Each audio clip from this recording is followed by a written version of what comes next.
In 1792, the United States Congress passed a law that would quietly shape the next 2 centuries of global finance. It was called the Coinage Act of 1792, and on the surface it looked simple. A law to create a national mint, define the value of coins, and give a young republic its own money.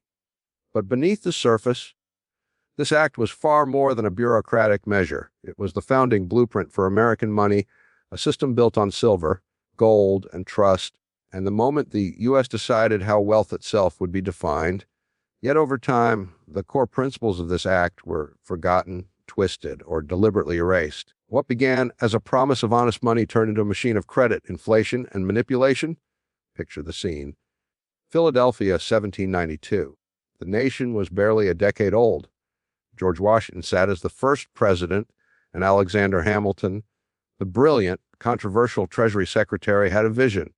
He believed that for the United States to thrive, it needed not just independence in politics, but independence in money. At that time, America had no official currency. People used a chaotic mix of Spanish pesos, British pounds, Dutch guilders, and privately issued notes. Commerce was a mess. Prices changed from town to town. Trust in paper was low because the continental dollar, or used during the Revolution, had already collapsed. Not worth a continental was a phrase that literally came from that disaster, so Hamilton proposed to fix a national system based on real metal, gold, and silver. The Coinage Act of 1792 established the U.S. Mint and declared that the dollar would be the unit of account. But what's fascinating is how it defined that dollar. It wasn't just a name, it was a precise weight of silver, 371 285 grains, or about 24 g of pure silver. The law also defined the value of gold coins, fixing the ratio between gold and silver at 15:1. In other words, one gold dollar was worth 15 silver dollars. This biometallic system was intended to balance the economy between scarcity and flexibility. Gold would stabilize value while silver ensured everyday liquidity for ordinary citizens. And here's where it gets interesting.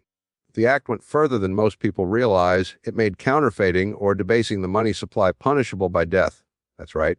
In 1792, if you knowingly manipulated the money, you could be executed. That one clause tells you how seriously the founders viewed monetary honesty. To them, debasing the currency wasn't a technical issue. It was moral theft, stealing from every person who held the dollar. Hamilton's design for the mint was meticulous. The act called for specific officers, a director and a chief coiner and an engraver, all sworn to uphold the purity of the metals. It even detailed how coins should look. One side with the word liberty and an image symbolizing freedom. The other side with an eagle, the emblem of the new republic. Every coin was supposed to remind citizens that money in America came from law, labor, and liberty, not from kings or private bankers. But while the act gave America its monetary foundation, it also planted a time bomb. The fixed gold-silver ratio of 15:1 looked reasonable in 1792, but the real market ratio fluctuated. By the early 1800s, gold became undervalued in U.S. law and silver coins began disappearing overseas. People naturally hoarded or exported the undervalued metal. An early example of Gresham's law: bad money drives out good. The very mechanism designed to ensure stability ended up creating shortages. Still, the symbolic power of the Coinage Act was immense. It marked the beginning of a uniquely American idea that money should serve the people, not the other way around. It was the law that gave birth to the word dollar as we know it. It defined value not in arbitrary paper, but in measurable reality. Metal that could be held, tested, and trusted. And for decades, that system worked remarkably well. The dollar gained a reputation as one of the most honest currencies in the world. But as the country grew richer and more complex, that founding ideal started to erode. Wars, debts, and expansion made paper money tempting again. The Civil War would eventually force the government to issue unbacked greenbacks. Later, the Gold Standard Act of 1900 would simplify the system to gold only, abandoning silver. Then, in 1933, Franklin D. Roosevelt banned Americans from owning gold altogether. And finally, in 1971, Richard Nixon severed the last link between the dollar and gold. By that point, the coinage's original definition of money, honest, metallic, and finite, had been completely dismantled. What's left today is a system Hamilton would barely recognize. The modern dollar is just a promise, an IOU backed not by metal, but by faith in government and the Federal Reserve. It's a currency that can be created with a few keystrokes, a far cry from the carefully weighted coins of 1792. The death penalty for debasement has long been replaced by policies that openly celebrate it under the banner of monetary stimulus. And yet, if you look closely, echoes of that old system remain. The U.S. Mint still exists. Coins still bear the word liberty, but their metal value is symbolic, not intrinsic. A modern dime or quarter isn't worth even a fraction of its face value in metal. Inflation, once seen as moral corruption, is now considered healthy. In many ways, the Coinage Act of 1792 serves as both a monument and a warning. It reminds us that America's founders understood something that modern policymakers often ignore. Money is trust. And once that trust is broken, it cannot easily be repaired. But what if we were to measure the modern dollar against the original definition? A dollar defined as 24 grams of silver would today be worth around 20 to 25 real-world dollars, depending on silver prices. In other words, the currency has lost over 95% of its purchasing power since the founding era. Every inflation chart you've seen, every rise in prices, every shrinking paycheck is at its core the story of that loss of trust. The Coinage Act of 1792 was not just about minting coins. It was a declaration of economic sovereignty, an attempt to ensure that no king, banker, or bureaucrat could manipulate the lifeblood of commerce. It was the monetary equivalent of the Constitution, a framework to protect citizens from invisible theft. Today, as the U.S. faces mounting debt, runaway deficits, and an inflationary spiral, revisiting that forgotten law might not just be a history lesson. It might be a road map to rediscover what sound money truly means. As the 19th century unfolded, the American monetary system, born from the Coinage Act of 1792, began to face challenges its creators could never have anticipated. The U.S. was expanding westward. New states were joining the Union, and industrialization was reshaping how people worked, traded, and saved. Yet, beneath this surface of progress, the foundation of the money system, gold and silver, was being quietly tested. Every boom, every panic, and every bank run exposed the fragile balance between paper promises and metal reality.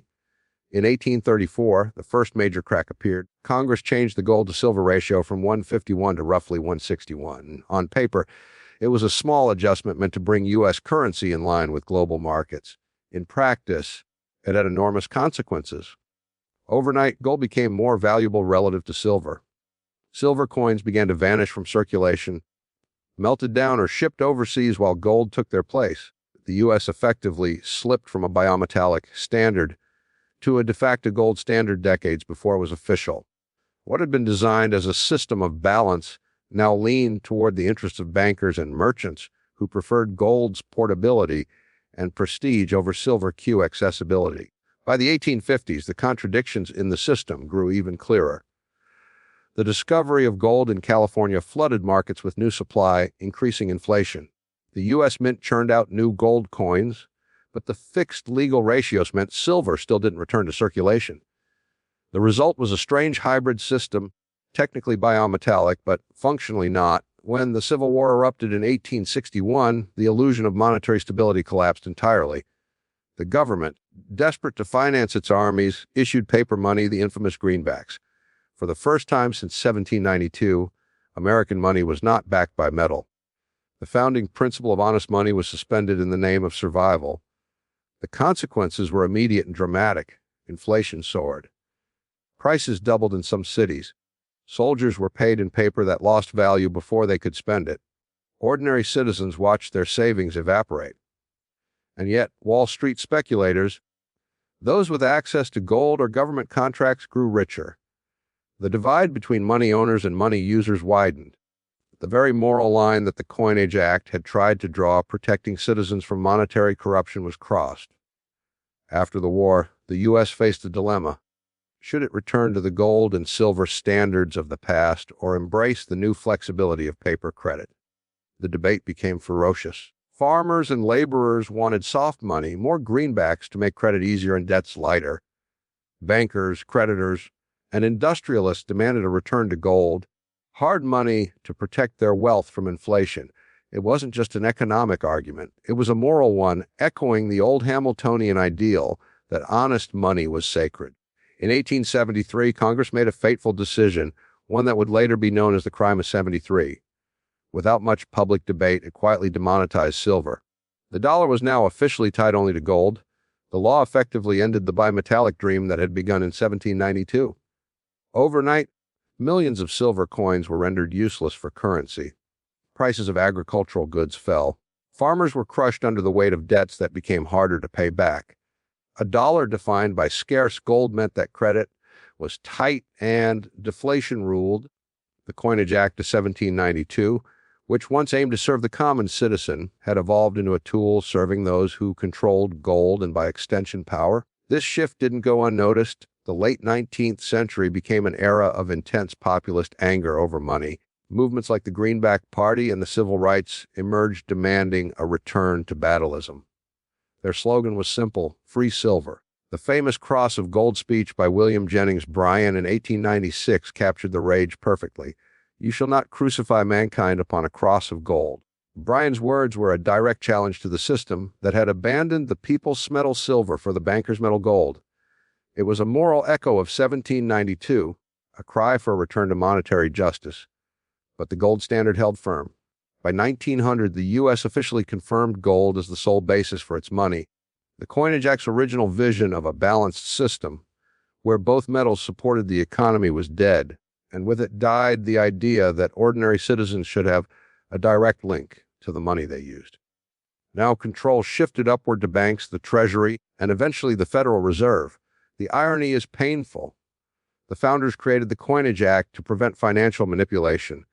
Yet by the 20th century, the very structure of money had become the most powerful form of manipulation. The ability to expand or contract credit, to peg or unpeg gold, to issue or withhold currency, all became tools of political and financial strategy.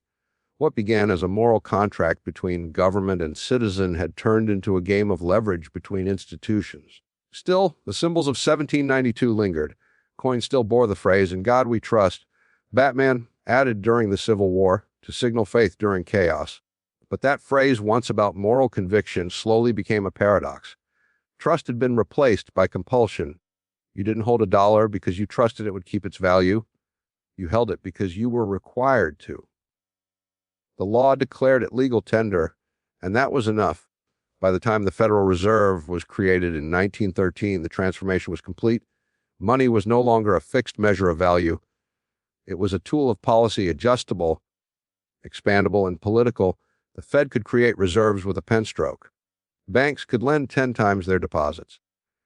Credit replaced coinage as the true engine of the economy.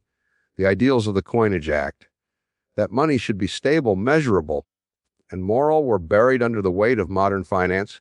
Yet the historical irony is this: every modern debate about inflation, debt, and the dollar's decline traces back to that original act. The founders knew that honest money was the backbone of liberty.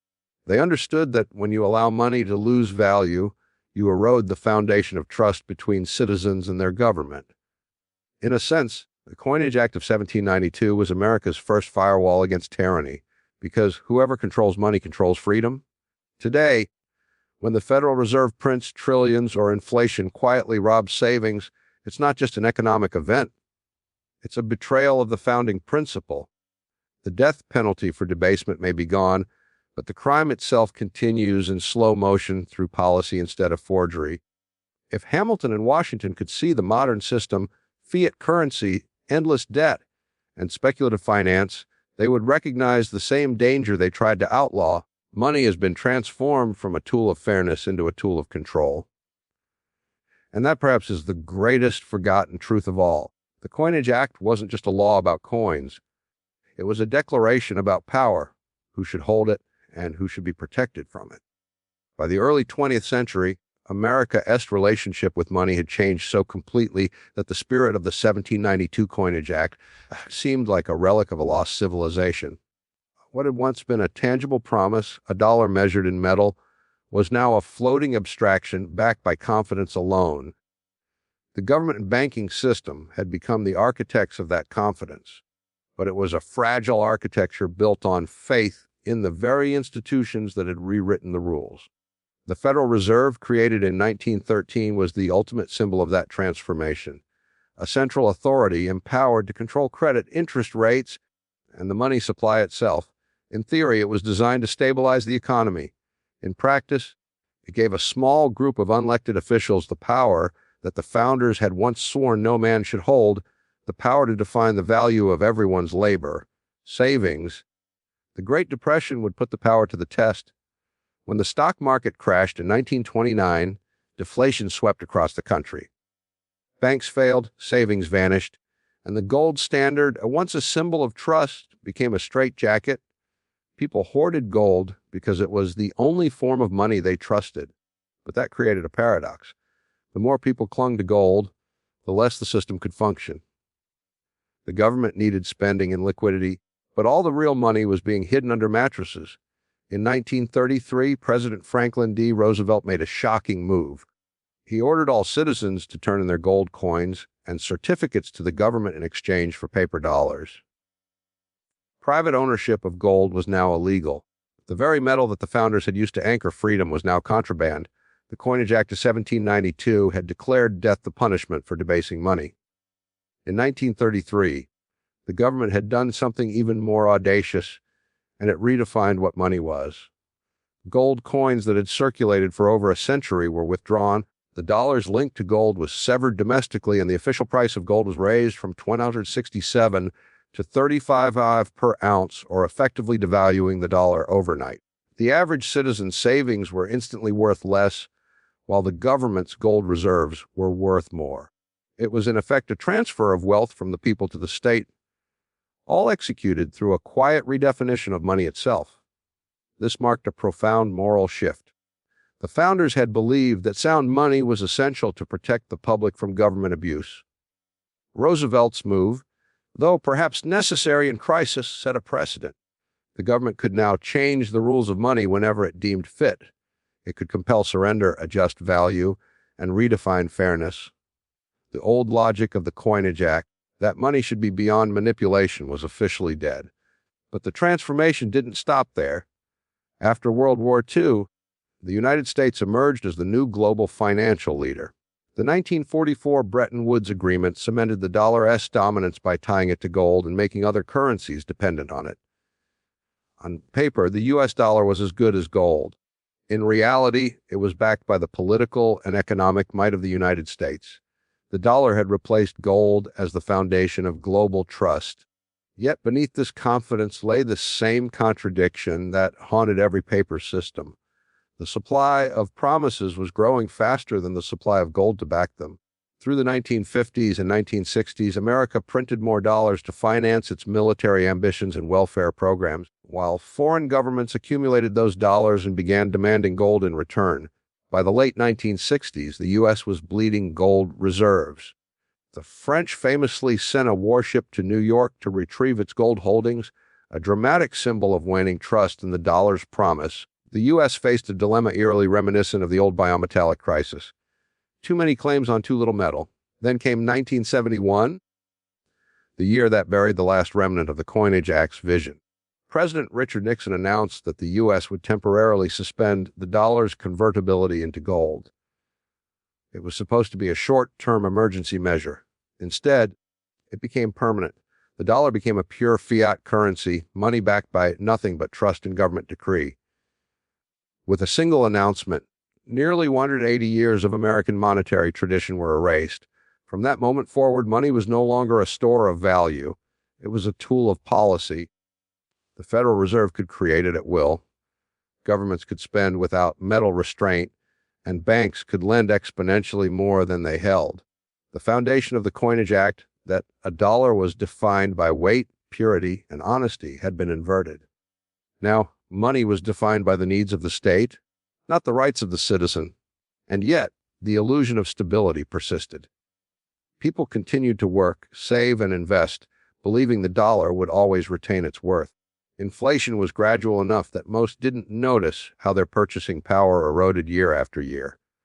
But over the decades, the compounding effect of this silent theft became undeniable. The dollar of 1792, a hard, measurable promise, had become a soft, shifting idea. A worker in 2025 must earn dozens of paper dollars to match the buying power of a single 1792's worth of silver. The promise of sound money had not just been broken. It had been forgotten. Still, the ghost of 1792 lingers in subtle ways. The mint still produces coins, though they're largely symbolic. The dollar still claims continuity with its past, though the connection is spiritual at best. And the debate over what money should be, whether hard, digital, decentralized, or controlled, still echoes the old battles between Hamilton and Jefferson. The founders would recognize the same fundamental tension, the eternal struggle between those who want money to serve the people and those who want it to serve power. Today's debates about central bank digital currencies, inflation targeting, and fiscal stimulus are just modern expressions of that ancient question. Every new financial innovation, from quantitative easing to cryptocurrency, forces us to revisit the principles first laid down in 1792. Is money a tool of the state or a measure of freedom? Should it be manipulable or immutable, fair or strategic? The answers perhaps will define the next century as clearly as the Coinage Act defined the first. Because in the end, all economic systems, whether they use gold, paper, or code, rise and fall on trust. And once that trust breaks, the collapse is never just financial, it's moral. The legacy of the Coinage Act of 1792 is more than a story of old coins and forgotten laws. It is a story about the soul of money itself. At its heart, the act represented a contract, a promise that what you earned, saved, and exchanged had real meaning, defined by something beyond politics or power. Every later change to that foundation, from paper notes to fiat currency to digital money, has tested how far society can stretch that promise before it snaps. When you look back at the debates that shaped the Coinage Act, you see something profound. America's founders feared inflation more than taxation. They saw the debasement of money as a form of theft, subtle, silent, and devastating. Inflation was not merely an economic phenomenon, it was a moral one. It punished prudence and rewarded excess. It eroded savings, destabilized contracts, and shifted wealth from workers to debtors, from citizens to governments. The founders knew that when money loses meaning, trust collapses soon after. For more than a century, that principle guided the U.S. economy.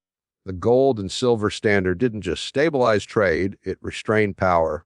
Politicians could not spend recklessly because they couldn't print gold. Banks couldn't inflate credit beyond their reserves. Savers knew their money would hold its worth. There was balance, and with it, accountability. But the 20th century replaced that accountability with flexibility, the kind of flexibility that always benefits those closest to the source of money creation. When the Federal Reserve expands its balance sheet, when governments run trillion-dollar deficits, or when commercial banks multiply credit through leverage, the first recipients of new money gain the most. Prices haven't yet adjusted, assets haven't yet inflated, and the real economy hasn't yet absorbed the shock. By the time that money trickles down to workers and savers, inflation has already eaten into their purchasing power. This dynamic, known as the Cantillon effect, is the modern version of coin debasement. In 1792, corrupt miters could shave a coin's edge to pocket silver dust. In 2025, policymakers can expand the money supply and call it stimulus. The tools are more sophisticated, but the outcome is the same. Wealth moves upward and the value of savings falls.